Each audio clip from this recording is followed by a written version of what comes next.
RIB, connection series, last one. This one is connection to nature. Connection to nature.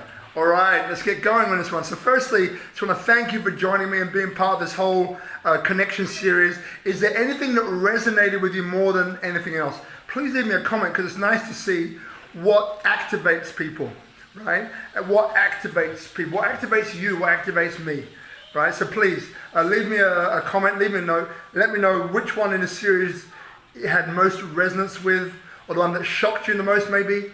And look, if you haven't watched the whole series, go back and watch them, all right? They're on this Instagram feed and YouTube as well. So, connection to nature. Now this one, I think we all know, right? You know, nature is fascinating, right? I remember biology, right? So biology, I went up to A level, I think. And I remember biology I loved. I remember learning about gaseous exchange. The fact that we breathe in oxygen, it goes down through our trachea into bronchioli, and then into the alveoli, and then it diffusion into the capillary mucus lining, then into the blood cells, gets carried away to each of the cells, where then gaseous exchange happens again, and it brings back the carbon dioxide and it flushes it out. I was blown away by this. Blown away. I love biology, man. I think we're the most incredible creatures, right? All the stuff that's going on without our conscious awareness, right? It's in the background, just happening, like breathing. How amazing is that? My God, right? So biology tripped me. It just tripped my brain. And with that, it tripped me onto nature, because what I realized was it's not only human beings, but it's all the other animals in the animal kingdom. The small ones, the big ones, the small ones, as big as woolly mammoths, as small as a fly. So I became obsessed, with nature and how it all operates, right? And I'm not saying I found out all the answers, by the way, but I realized that there's this massive, organizing force. How does rain form? When you study about that, the rain and the clouds and water and condensation and rising above mountains and then comes back down to earth, in a different form. Amazing, right? There are about 4 or 5 elements which everything in our known world is made up of. Is just vibrating at different frequencies, right? Which makes it appear solid, semi-solid, or liquid, and which color in the color spectrum. All of these things going on, which just blew my mind. And then I began to realize, because I would follow people like Joe Dispenza, follow people like Anthony Robbins, I'm sure we all do, right? And I begin to realize that this thing called nature, trees creating oxygen, taking in carbon dioxide and pushing out oxygen for us, like photosynthesis, in other words. All of these things began to blow my mind. And I began to kind of realize, that things would happen, right? This is going to be quite weird, right? So what I noticed is that when I was driving a car or riding a bike, however I was going, whenever I would see birds swooping down, it would mean that I needed to slow down. Swooping down across my car or my bike, it would mean that I would need to slow down. Now you might think I'm a whack job or a crack job, and look, you'd probably be right. I probably am. But the amount of times going around blind corners, bird comes and I slowed down, and had I not slowed down, I would have been in a very serious situation, or had to avoid a very serious situation. Like the amount of times that that's happened is like, maybe it's 100 times or more. I'm serious, like over the last 15, 20 years. Like, I haven't told many people that, by the way, but it's crazy. So what I began to realize is that there's an organizing force, principle, that we're all part of, and it's nature. Excuse me. So whenever we feel disconnected, is whenever, when I'm on my phone for too much, or on the computer for too much, or just online for too much, and I feel that I'm losing flow, and you'll know what that means for those of you who I'm talking to right now. Whenever I'm losing flow, what I kind of realize is I have to disconnect and just go into nature. Whether that's the ocean, which doesn't happen so often, whether it's going for a walk, that happens a little bit more, whether going into trees, we're here in Bali, we've always got nature around us. Just go into nature, right? And just sit there, 5 minutes, 10 minutes, half an hour, half a day, more than half a day, it's up to you. but just do it, right? And what you find is that you realize that you are part of this bigger play that's going on in the universe. You are part of this huge dance, right? You're an integral part of it, but you're quite insignificant actually, yet you fit into the whole thing. It's like a turnkey operation. Each part is dependent upon another part working. And when it works as it's supposed to, then everything flows in harmony, right? And nature is like that for me. So some of the most connected people that I've ever met are people who spend a lot of time in nature. Surfers, sailors, right? I spent 2 years in Southampton on boats, learning how to manage and build marinas, the process of it.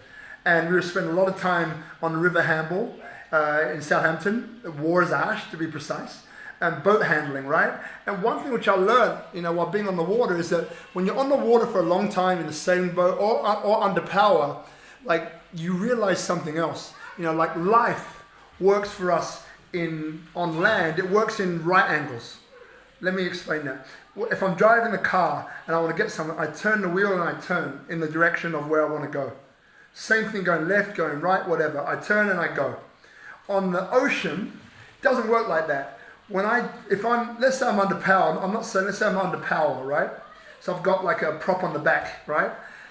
Now, if I want to head towards somewhere, I've got to account for wind and tide, and also sometimes waves. Waves, wind and tide, just to start with, right? So when I turn the wheel and I head towards the direction where I want to go, I don't necessarily go in that direction because the wind, the tide, the waves are pushing me in a different direction. So I'm constantly recorrecting to get to my goal. I'm constantly recorrecting to get to my goal. Now, nature, what I love about it is that when you spend enough time in it, you start to become extremely creative, right? Because you realize that it's not about, turning a wheel and I get there. It's about constantly recorrecting or creating a new path to get there. And that's what I love about nature. So nature brings us back to our center because we realize that we're part of a much bigger play. Usually an insignificant part of a much larger play. That's the first thing. So it gets us back in touch with the source of where we come from, the source of who we are. And the other thing about nature is it gives us this unfair advantage of creativity. Because to get anywhere, to do anything, we realize we need to constantly recorrect to get to our goal. So it means that we're always on our toes looking out for things. We're looking out for waves. We're looking out for fish. We're looking out for wind. We're looking out for tide, right? We're looking out for all of these different measures, right? To ensure we get to our goal safely and that we get to our goal in the quickest possible time. So there's a couple of things in there. I trust that some of them have resonated with you. Thank you for tuning into this series about connection. And just remember, mastery is what it's all about, right? Doesn't matter where you start. I was a kid, children's homes, right? Growing up, thought I was the only one in the world, right? That mattered. I was alone, born alone, and I'd die alone, and I'd live alone, right? Despite people around me wanting to help me, wanting to support me. That's how I started my life. And it got me through some of the toughest times in my life. But in relationship, it let me down. I went through 4 relationships, that I probably didn't need to, right? I learned how to open up, become vulnerable, right? I learned about meditation and the inner dialogue that I have about self-talk, which I didn't talk about in this series, but self-talk is another powerful one, right? So then through that, then I realized that I can have a goal, I can have a mission, and enroll other people on that mission by being honest, by being sincere, and letting people know my why it's compelling me. And knowing then that the right people will come along, right? And then I realized that being connected to God is a powerful thing because it helps me through some times that are difficult. It helps me to put my faith somewhere, whatever God is to you, right? And then about the connection to community, learning that I'm not alone, that other people can help me, support me, guide me, through me being honest and open and cherishing. And then finally that connection to nature, realizing that I'm part of a larger dance, a larger play of the universe. And whenever I'm out of flow, all I need to do is to reconnect to that. And when I reconnect to that, opportunities come in. Now, by the way, it's not to say that I don't need to work hard, because I work hard, man. Don't get me wrong. But what I'm saying is that, the connection opens up, and you start to see, where it is you need to get to, and then you really put yourself into it. Meaning, my favorite poem is, when one truly commits oneself, then providence moves too. So go ahead, truly commit.